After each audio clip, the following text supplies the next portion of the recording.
నాకు కొబ్బరి నీళ్ళు కావాలి. డెఫినిట్‌గా కావాలి. ఒక at least 2 litres, 3 litres a day I will drink.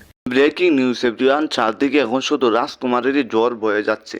আপনারা হয়তো জানেন সব জায়গাতে কিন্তু হলে একদম ফুল বুকিং, যে টিকিট পাওয়া যাচ্ছে না। রাজকুমার কি একটা মুভি দিল, আহা কি বলবো ভাই, অসাধারণ লাগছে।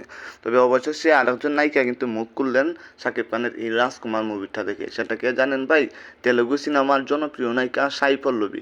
আপনারা তো কম বেশি সবাই তাকে চিনেন, সেই সুন্দরী নায়িকা যে হচ্ছে তার মুভিতে কখনো মেকআপ করে না, সেই নায়িকা মানে সাই পল্লবী অবশেষে আমাদের সুপারস্টার যে রাজকুমার মুভি, সেই মুভিটা নিয়ে মুখ খুললেন।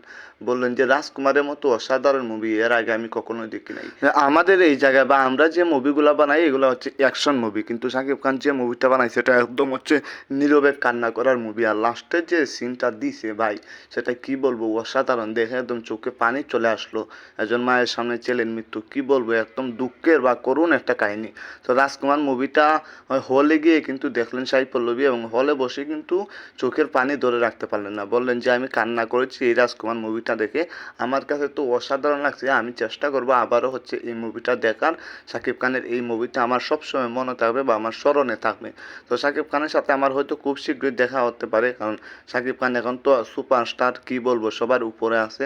তো এই সুপারস্টারের সাথে আমার একবার হলেও দেখা করা লাগবে, কারণ শাকিব খানের মুভিগুলা অসাধারণ অসাধারণ অসাধারণ হয়। তো বুঝতেই পারছেন যে সবাই এখন শাকিব খানকে নিয়ে মুখ খুলছে। তো আপনাদের কাছে এই মুভিটা কেমন লাগছে একটু কমেন্টে জানিয়ে দিবেন।